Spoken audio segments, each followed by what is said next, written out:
What's going on? What's crack-a-lacking, my peoples? My peoples, how you do? I'm Jerry Quickly, and this is happening. Hey, David, I don't know if you were listening yesterday.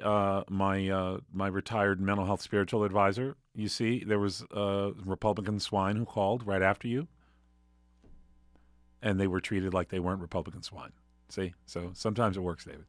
We are taking your calls this hour at 818-985-5735. That's 818-985-KPFK. I'm Jerry Quickly, and this is happening. And today we're talking about a continuation, really, of the conversation that we started yesterday with Dr. Bandy Lee, Harvard and Yale-trained physician who has a deep set of professional concerns, not political, professional concerns about the president's mental health and his organic impairments, and they are getting worse and worse on a daily basis. Just think about what's happened since the election. Since the election, you have Trump going on a trip to Europe and refusing to go about and conducting ordinary duties of why he is in Europe. He sulked in his hotel room like a child. It's raining. I can't go out. I'm angry. There must be someone to blame. Melania, come here. I'm going to drag you around by your hair.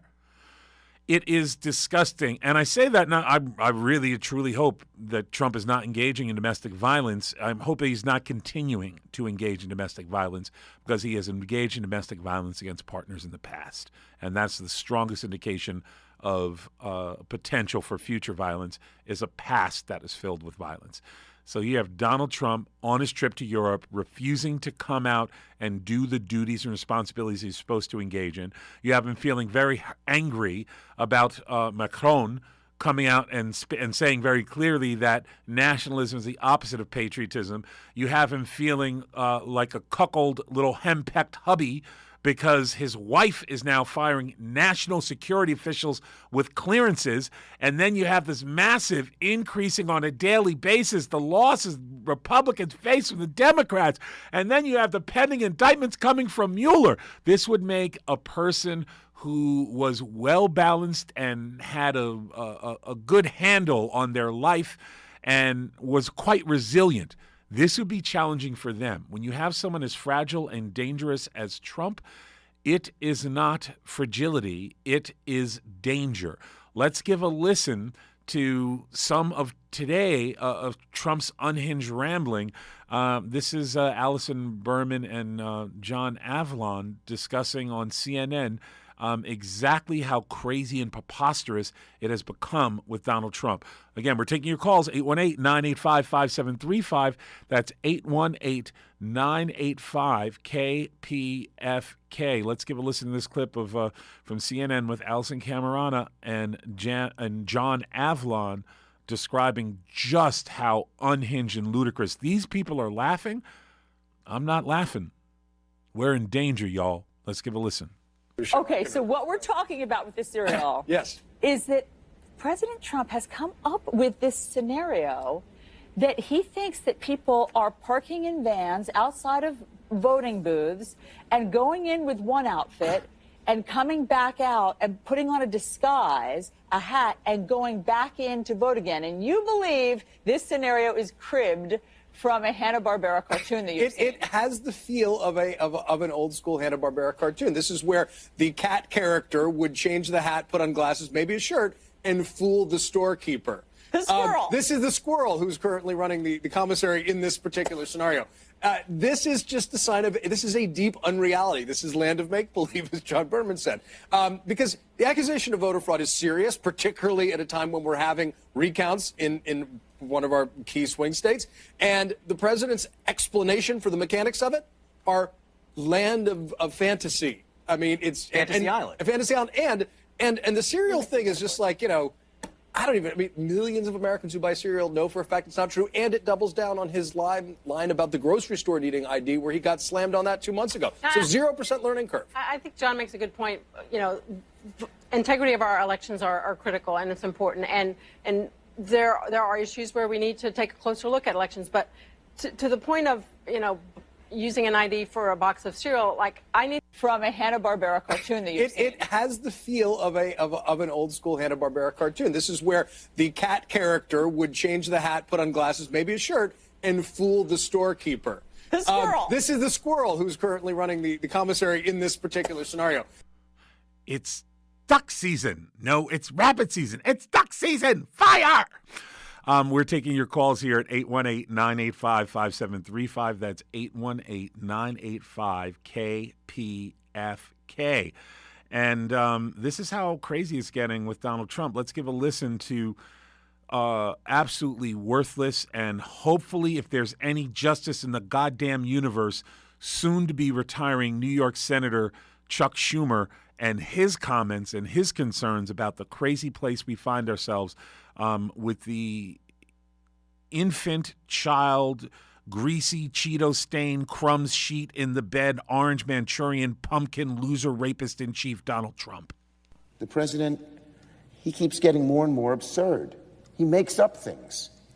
So he most recently claimed in an interview with the Daily Caller that, quote, illegal voters go to their car, put on a different hat, put on a different shirt, and vote again. Mr. President, name one. Name a few. Where did it happen and when? Or did you just read this on some right-wing, nasty, dishonest blog and just repeat it? Donald Trump, you're the president of the United States. Yeah. Chuck Schumer is, even he's speaking up that this is a little concerning, right? And also this disconnect from reality, this fantasy world that Trump has created for himself is based on undermining the democracy that exists in America, what little democracy we have. His fantasies are based on undermining that democracy, and he's making up fantasies of voter abuses that never happened, and he's using the world's largest bully pulpit to broadcast his decrepit, poisonous, demonstrably untrue racial fantasies. We're taking your calls here at 818-985-5735. Again, the phone number here is 818-985-KPFK. I'm Jerry Quickly, and this is happening. Let me see. Next up, let's let me see here. Next up, let's talk to Shayal Tial calling from Pasadena. Shayal Tial, how you doing? Welcome to the show. What's the deal? Yo? What's up, brother? You man, the man. Listen, I will try and be brief. I'm actually a Rastaman, okay, which means this. It's a knowledge and consciousness. Now, I'm going to be brief, Gary, but just follow me. It's a knowledge and consciousness about His Imperial Majesty, Haile Selassie, and all things Ethiopia.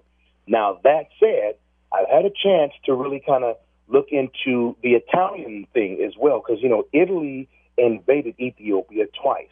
Now, here's my point, Brother Jerry, because I've actually done like some just study about Mussolini, if you will. That's my point. Well, just by proxy, if you will. You got to understand the Italian Abyssinian War. When I look, and so everything I've read about Mussolini, when I tell you, like, Brother Jerry, 7 or 8 out of 10 things, carbon copy. I mean, the charisma, the white supremacy. That's what I was going to say. Trump even literally, it's like he's posing, like he's mugging for the cameras, trying to appear like Mussolini. That's what Mussolini did, honestly. Look at the YouTube videos of him, like on the Piazza de something, his facial expressions. They're the same. Let me say one more thing, and I'll be brief. It's such a pleasure to talk to you, man. Big ups, bro. But listen, it is under Mussolini that the term fascism was actually, if you were created or whatever. I yield the microphone. I can yield the mic right there. Thanks for the call, bro. Appreciate hearing from you. Mussolini, it's funny, I had a white supremacist who called in and essentially, claimed that fascism was started by Mussolini in Italy, and that's not true. Okay, what is true about that statement is Mussolini definitely engaged in fascism in Italy. However, what Mussolini did was essentially one of the first national expressions of fascism at that level. But there had been broad expressions of fascism in many parts of the Western world before that. Germany, in England, of course, you can't forget Spain. Hello, Generalissimo Francisco Franco.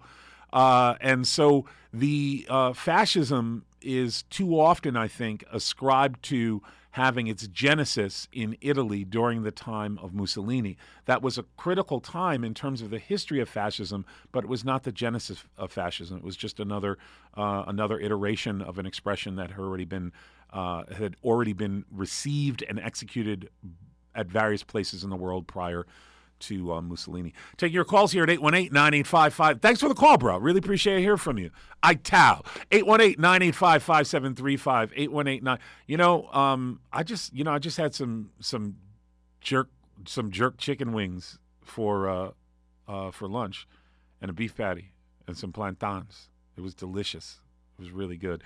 I'm lucky. I live in America. Occasionally, you can have a hearty lunch like that, and you might even still, be able to afford your Red Line card home. I'm just, we have so many blessings here, but essentially, America, I think, is very much like one of the, just pick any of the horrific reality shows, right, where it's filled with groups of wealthy people, by and large white, but not exclusively. Because us black people will make a mess of it too. But these shows where they have essentially these wealthy, well-off Americans leading a life that 95 to 98% of the country will never lead, and they couldn't be more miserable, and they couldn't be more vicious and bitter towards each other. And instead of enjoying the bounty of their lives, they seem dedicated to carving each other's eyes out with rusty paring knives. And that meme, if you will, that trope that exists so broadly on reality television has sadly become something of a meme and a trope here in America, where we have this unbelievable abundance. And I know not everyone has abundance, for sure, but we can correct that. We can change that. As a nation, it can't be disputed that we have tremendous abundance. And instead of embracing what we have and what we may build, we're more interested in taking out our rusty paring knives politically and culturally and carving out the eyes of our political opponents. This is, of course, driven by the baby in chief, Donald Trump, who is not someone, he doesn't build anything. He's not a builder. He's not a doer. He's not a builder or a doer. Donald Trump is a critic. If it's like literally putting in the role of president a snarky film critic who has never seen a film that he liked, and his job is to now comment on all the vastness of American cinema, a.k.a. your goddamn lives. He's a critic. He is not a leader, a builder, or even a legit politician. All he does is complain. And if you took away Donald Trump's complaints, you would literally be removing 95% of his public commentary. Gone. Take your calls here at 818-985-5735. That's 818-985-KPFK. Let me see. Next up, let's talk to Mel calling from La Palma. Mel, welcome to the show. What's the dealio? Okay. I wanted to say that there's a piece by Milton Meyer. It's called They Thought They Were Free, the Germans, 1933 to 45, but then it was too late. And I just wanted to say, Trump is on meltdown, but this is our system check. This is where we can see if our system can prevail over this kind of self-destruction. Yeah, there it is. We don't know if we'll prevail, but we'll see. Thanks for the call, man. I appreciate hearing from you. Next up, let's give a listen to this clip. This is a Republican strategist on MSNBC essentially acknowledging what the California Republican Party acknowledged yesterday. The California Republican Party said that they're over in the state of California. This is not Jerry Quigley, like tragic mulatto wishing hippie. No, this is a statement from the former leader of the Republican Party in the state of California, who said that the Republican Party is not salvageable in the state of California. We are the first state in the union that have squeezed the Republicans so goddamn hard and so effectively. We crushed them. We stomped them out. And when we were done with this election, the Republicans said, Uncle, basta, enough.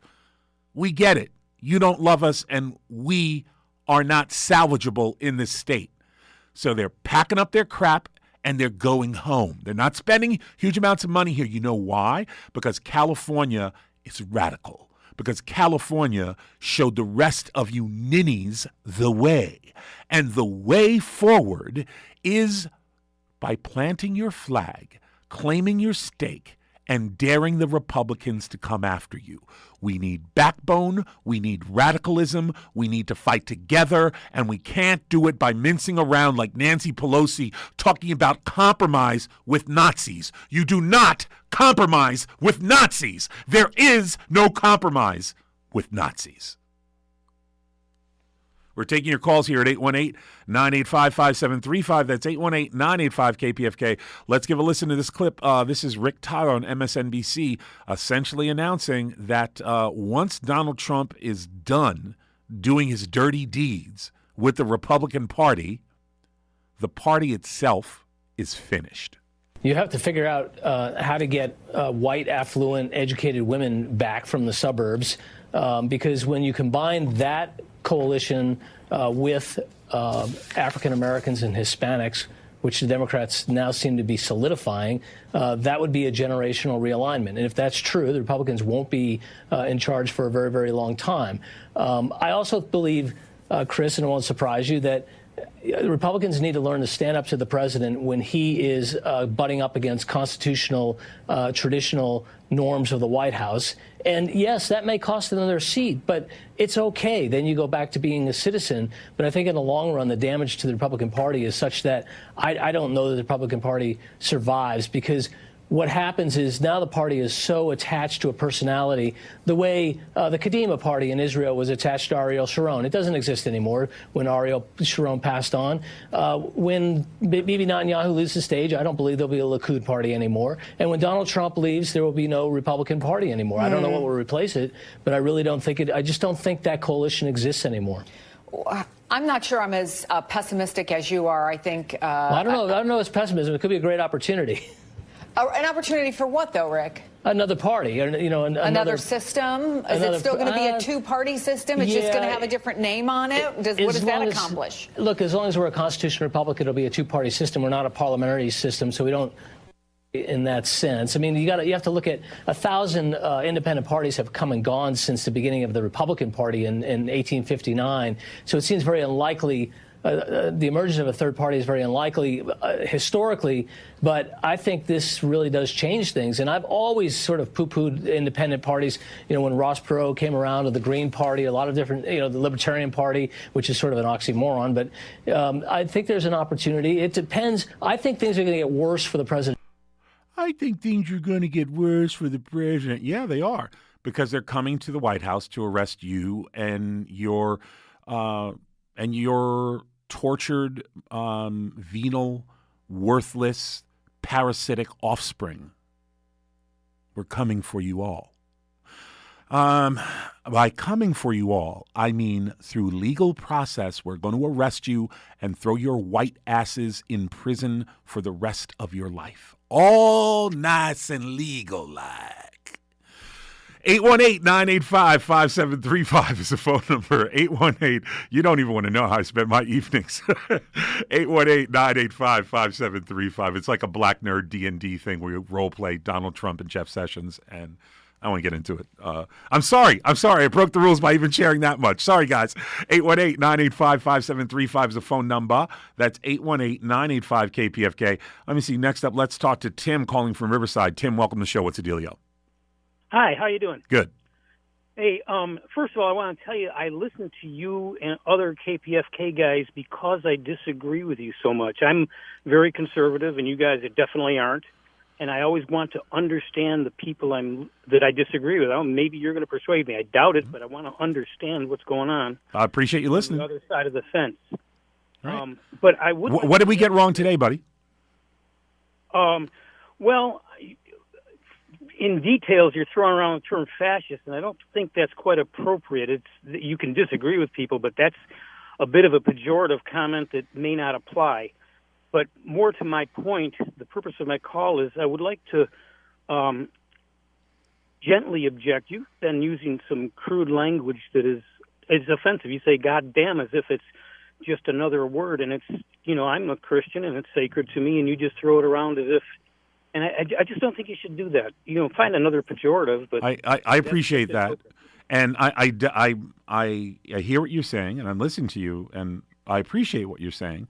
But I can also tell you, as someone who's not a Christian, who is not religious, how oppressive it is to have a religious majority tell you what language you can and can't use, not because the term is an actual curse word, not because the term possesses any offense to anyone who doesn't follow the Christian religion, and it doesn't even offend all Christians.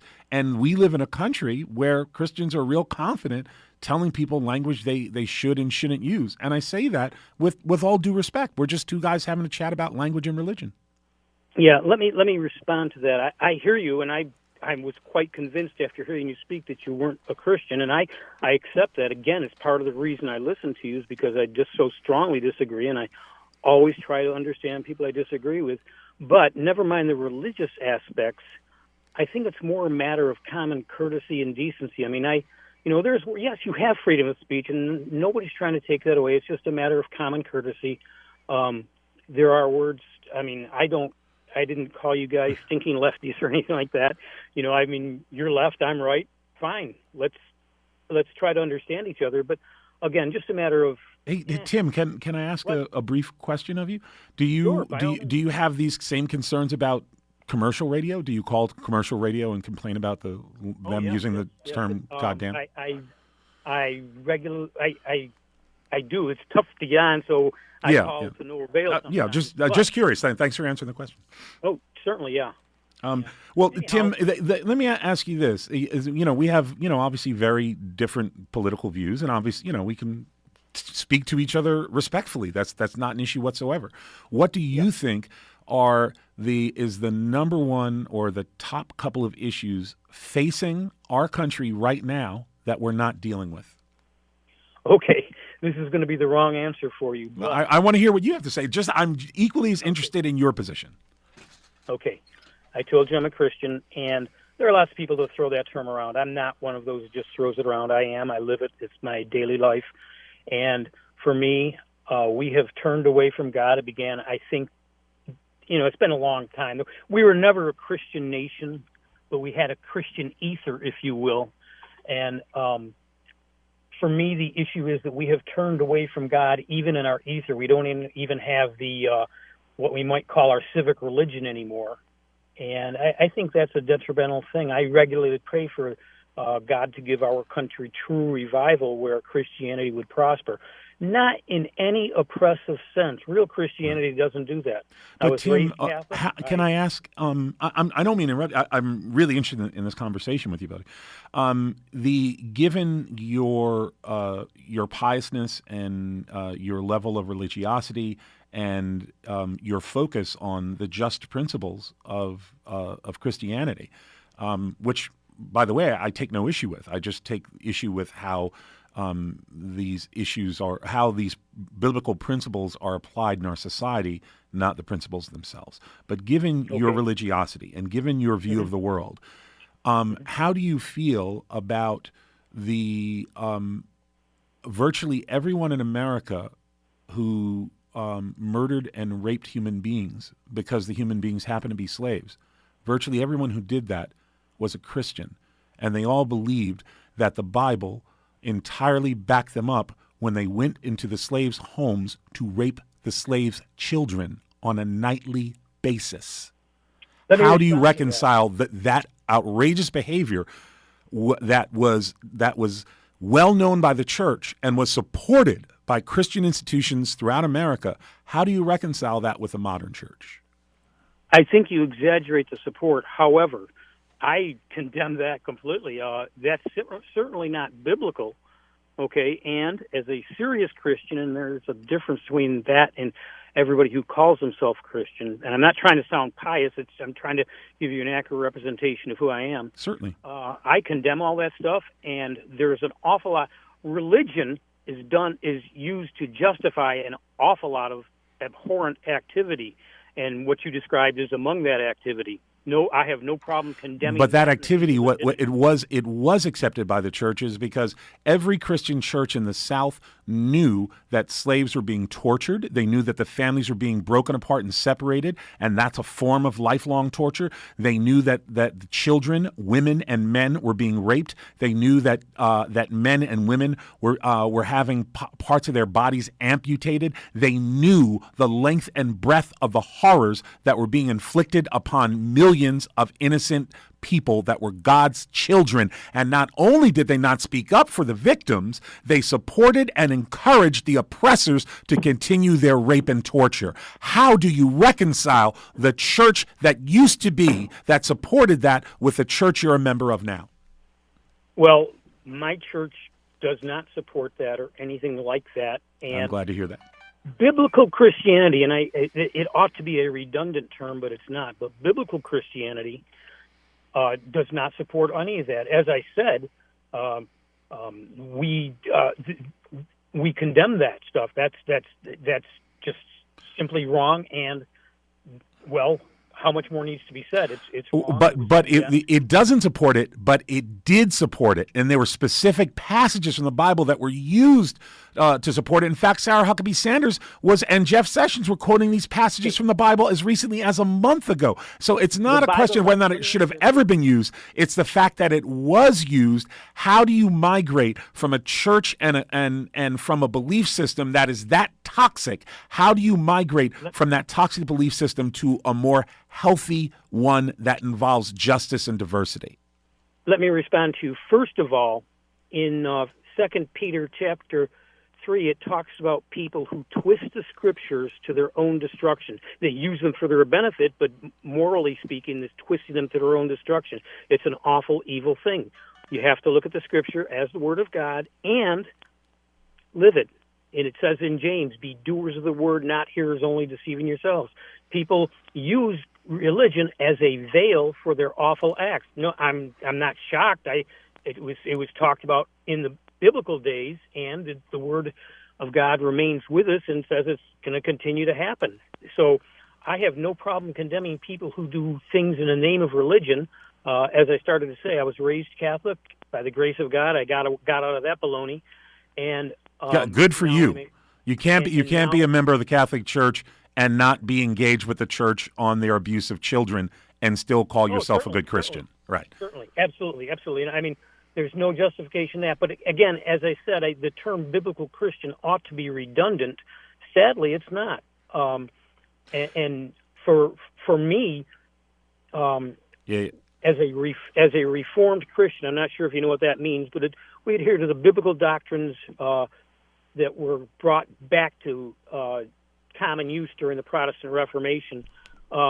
One of the main things for us is sola scriptura. That's Latin. That means the Bible alone is our rule for biblical Christianity. Well, I'm Tim. I'm really glad that we've had a chance to connect a little bit today and have this conversation. I'm sorry, bro. I don't mean to cut you off, but the sense that I have from you is, you're a sincere person, that you want to see good in the world.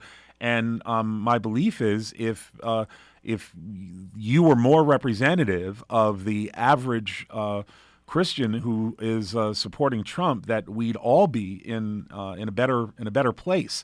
But the problem is that so many folks, particularly folks who identify as conservative Christians or evangelical Christians, have supported every horrific, torturous, racist, misogynistic, and homophobic thing and xenophobic thing that this president has done. And the issue is, the same way there was a disconnect between the churches in the 1800s and all the violence, the racial terror, and rape that was being heaped upon the black community. And there was a complete disconnect between our institutions, the church institutions, and the violence that their parishioners were inflicting upon innocent children of God. There continues that disconnect between the American institutions of religion and the violence they support through their support of the status quo, which is itself neoliberal, fascist, and racist.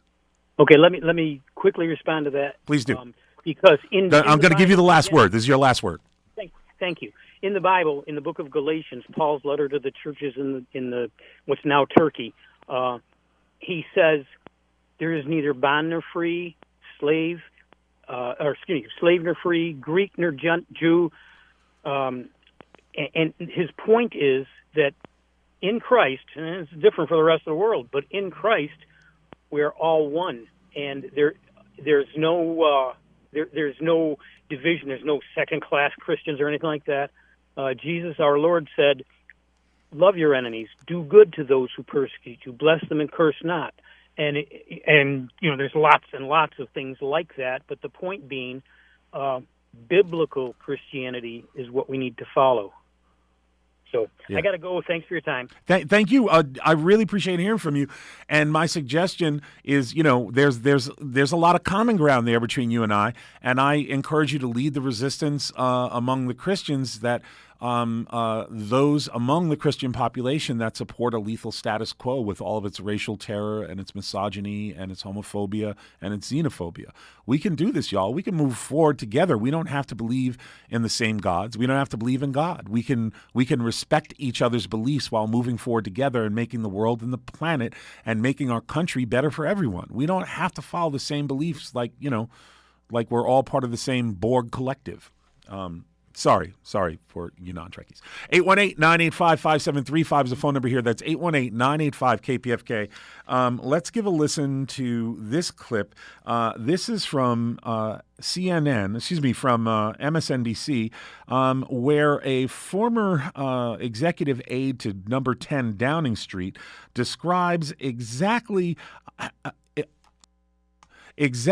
how terrible Trump is being received in the United Kingdom. And it's not just that he's being received terribly because Trump attacked Theresa May, who called him, British PM, who called him to say, hey, congratulations on the election. She's trying to make him feel good, save face. And instead, he attacked her.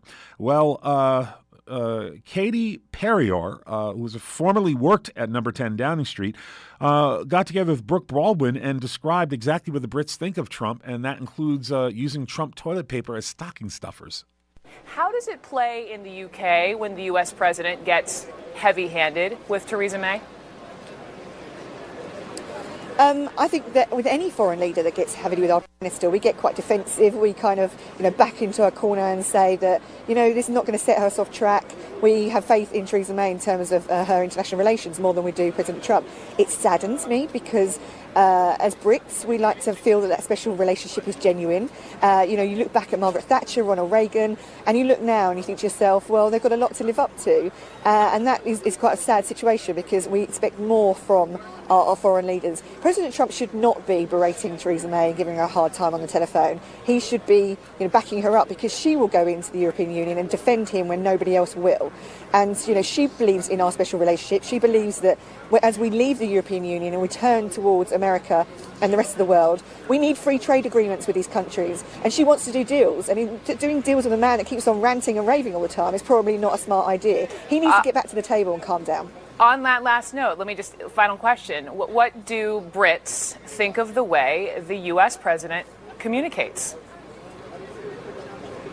Oh, we view him with amusement in the UK, which saddens me because I respect the office of the President of the United States, but the President himself, we're amused by him.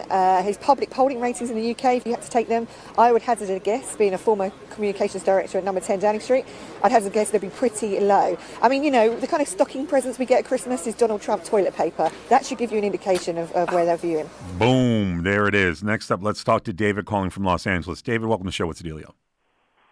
Yes. How you doing, sir? Good. Thanks for the call. Thank you so much. I'm originally from Paris, France, and I've been here about 5 years, following politics with passion every day. And I had a few observations that I would like to share with you, if possible. Please do.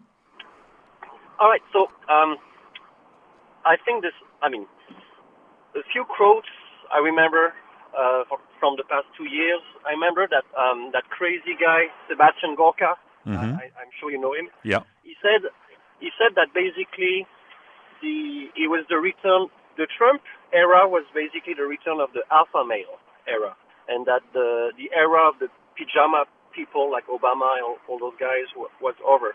So for me, what's going on is definitely the last kind of remains of this, kind of alpha male 1950s type of right. mentality. So I think it's the end. I don't think it's the beginning of it. I really think it's the end, and it's really, really ugly. It really, it's funny that I just want to interject briefly that they talk about, it's a time of the alpha male. So the alpha male is best represented by a man in his 70s, 100 pounds overweight, who's never had a fight in his life and inherited every dime he got from his father and had the government bail him out over and over again. That's an alpha male. A Richie rich boy born to it, loses the money, never had a fight in his life. That's an alpha male? Well, not to say alpha males are to be respected, but the point being that even the presentation of Trump as an alpha male is a curated fiction. Absolutely. Everything is a fiction with Donald Trump. Yes, you're right. But sorry, I didn't mean to interrupt you. No problem, and I really enjoyed that. The second thing is, I remember right after the results of the election, Ben Jones from CNN said that he was a white lash, and I was 200% from here. I was born and raised in France, away from the madness. But it was, to me, there's absolutely zero doubt in my mind that all the people who hate Obama because they were afraid to lose what they call their country and their culture and all that, terrible past. Mm-hmm. And basically the Make America Great Again thing meant, I don't know if you agree with me, but make America white again. Yes, because to make America great again is to make America, take us to a place where there is no possibility of white people being demoted to the status of equality with non-white people. Because there are racist whites in America who believe if they are treated the same way that non-white people are treated, that's a demotion and they won't have it. And the reason I believe that this Trump administration is so dangerous is because this fantasy of returning to America 100 or 130 years ago is predicated on the belief that people of color and women will oblige, that we'll go along with it, and that will allow you to call us boy or any other name, and that will stare at the ground as you walk by us with your entourage. And that's not happening. It will never happen. People will pick up weapons. They will pick up guns. They will pick up knives. They will pick up forks. They will pick up nail files before they return to legions of black people standing on the street, staring on the ground as white people walk by. It's not going to happen. It's a racist fantasy. Absolutely. And I know that black people are definitely not ready to come back to those dark times. And if, I'm from a country where we did a revolution, the French Revolution, because we had enough of just the kings and the privileges and people who think they're above the law, and that's what's going on right now. And where I connect with you 100% is people should not normalize what's going on, and people should not underestimate what Donald Trump is doing, because what Donald Trump is doing is the playbook of most dictators, including the worst dictators we've known in Europe. And I heard that he kept one of, Hitler's speeches book near his bed, and then he was reading things like that. Yes. So the guy is definitely influenced and inspired by very, very dark things. And he definitely wants to turn this country into an authoritarian regime like Russia. Right. I don't know if it's, to me it's the playbook. It looks like in the world we're going back to some kind of Cold War type of thing. The East versus the West, and the church is huge and it's powerful. And these guys, the Steve Bannons, all those guys, they think like 1850. They want to take us back to those really dark times, and we should not underestimate. Americans should get tougher. I think the press should get tougher on Trump. Take it to him like they do in the UK and all this stuff, because we should not underestimate what's going on. It's really, really, really, really bad. But I'm very, very hopeful at the same time. Yeah, I'd like to, on a hopeful note, what's the saying? Après les pluies, les beaux temps, right? After yes, my friend. Yes. After the rain, yes. Right. After the rain, after the storm, there is the sun. Okay. Absolutely. Yeah. Thanks for the call. Appreciate hearing from you, buddy. Taking your calls here at 818. There's also the French saying that's even more scary. Only the first bottle is expensive. And my fear is that's where we are right now in American history. 818-985-5735. That's 818-985-KPFK. I'm Jerry Quick, and this is happening. Let's give a listen to this clip. This is Ta-Nehisi Coates on MSNBC talking about why he has some real reservations about thinking that everything's just going to be all right if we keep things on autopilot during Trump. Right. But, I have to tell you, I wonder if this is how bigotry and racism in particular, to some extent, always work. Okay, so you need a critical mass of deep believers, who are hardcore racists. But you don't actually need the majority to be hardcore racists. No. What you need is for to be willing to look the other way, and so, you talk about say segregation in the era of Jim Crow. You didn't need the whole town to go to the lynching. You just needed a hardcore group who felt that lynching had to happen, and so I am always skeptical of these notions of progress. I'm not saying you're wrong, but I think it deserves some pushback. Yeah, I agree. And I think that what's unnerving in some ways is about the way in which he seems to recognize that you can cultivate a very powerful 38% of the country, 40% of the country, predominantly white. The data shows predominantly with racial attitudes that are fearful and prejudiced and skeptical, and wield that power. I mean, he seems to get that. So the question I have going forward, and I know you've dealt with this question quite a bit, is what does it mean for us as a democracy when you only actually have to motivate a minority? Yes. You know what I mean? And nevertheless, you can, be in a situation where you get a Justice Kavanaugh. There are results to this where you can, affect the Supreme Court, in such a historic way. This white word that Republicans have chased for years, and by activating a minority, I agree with you. I don't think it's actually the majority of Americans. No, but it's the power of that minority they've activated. And so what does that mean for how we're set up as an actual government?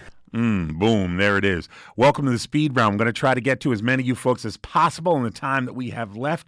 Let me see. Next up, let's talk to Jeff calling from Burbank. Jeff, welcome to the show. 30 seconds or less. What's the dealio? I think you got it wrong, Jerry. It's Chuck. Oh, I'm sorry. Is this, it says Jeff here. I'm sorry. What's your name, sir? Oh, you got it wrong. It's okay, Chuck. Chuck, I'm sorry, Chuck. Welcome to the show. Thanks for the call. Taking the call. Hey, Jerry, a couple of things.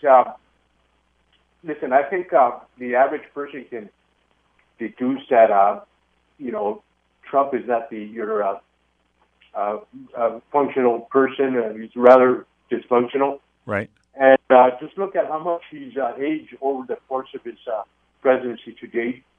It's very obvious. Big, fat, sloppy. And it seems that, he's got classic psychopathic characteristics, I would imagine. He is. I encourage you, go online, Jeff. Chuck. I'm sorry, Chuck. Go online, Chuck, and go to our YouTube channel and check out the interview with Bandy Lee. He has organic impairments that are demonstrable, measurable, and quantifiable, and they represent a real danger for us. And also, Chuck, I believe that you might be the person who played the role of the angry, quiet office mate in the movie Office Space? Were you the guy who was asking for the red stapler? Because you really sounded like the guy. If they take my red stapler one more time. 818-985-5735. That's 818-985-KPFK. Let me see. Next up, let's talk to Steve calling from Loma Linda. Steve, welcome to the show. 30 seconds or less. What's the dealio? Hello, Jerry.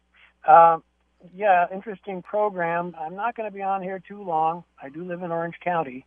But what I would like to do is for people to stop saying left wing or right wing, especially right wing, and talking about the right, because basically it kind of makes it sound like you're saying somebody is right, and use the terminology that goes along with that, and that's somebody who's reactionary.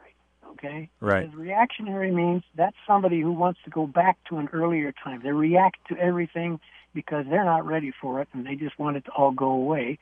And they want to go back to a, quote, simpler time, or back to when it was the real United States of America. I hear people talk about America, and there's a bunch of countries in the Americas over here, but this is the only United States of America. You know what I mean. I know exactly what you mean. Thanks. Message received, and that's reactionary instead of right wing. It's not all that far out. Let's talk to some of the people against the right wing. Let's talk to some more. We're trying to squeeze in a few more of your calls before we run out of time here today. Let me see. Next up, let's talk to Doug calling from El Dorado and down in Arkansas. Doug, welcome to the show. What's the dealio? Oh, hey, thanks for taking my call. Certainly. Yeah, I'm in Arkansas, and I try to listen to KPFK every day. But I just want to say I want to call in response to the Christian who a little while ago said he was offended by what's referred to as using God's name in vain. Yes. I consider myself a Christian. And the things that offend me have to do with the socio-political system that does not seem to be concerned with providing people with jobs, yeah, or homes, yeah, or health care. Right. And I'm also highly offended that we live in a nation that spends an obscene amount of money on war to kill innocent men, women, and children worldwide in an attempt to maintain global economic domination.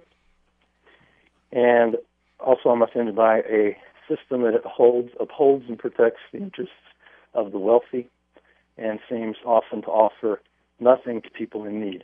I should have just gone to you right away and let you battle it out with Jim, because just about everything, all of the offenses you have with organized religion mirror my own. Yes, and I feel like these are offensive to me because of my Christian beliefs.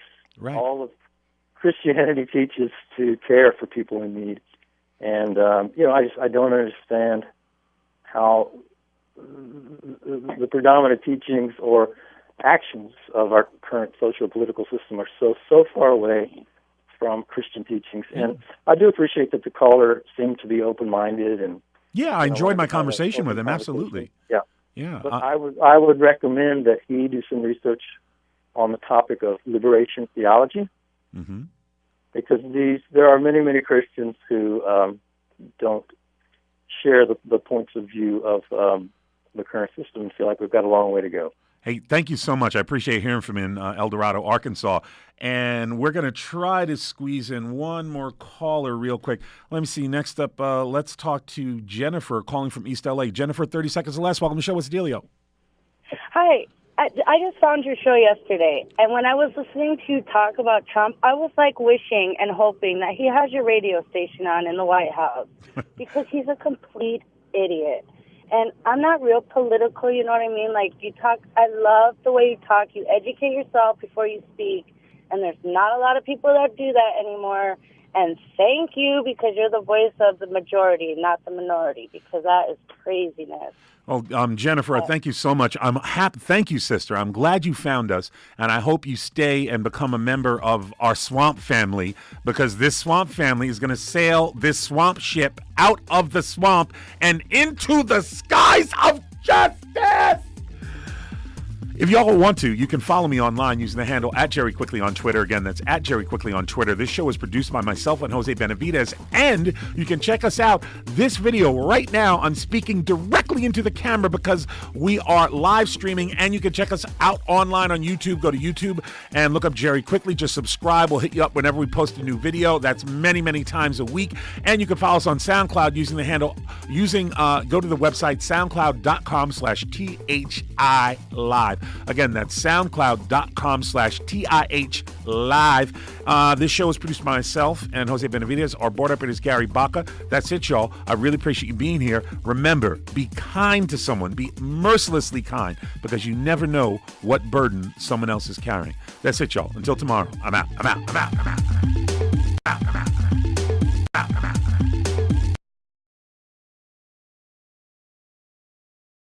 Hey, what's up, y'all? This is Jose Benavidez over here at KPFK on This Is Happening with Jerry Quickly.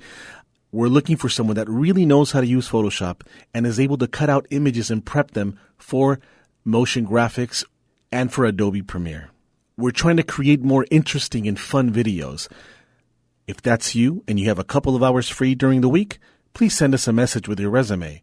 Again, this is for a volunteer position on This Is Happening with Jerry Quickly.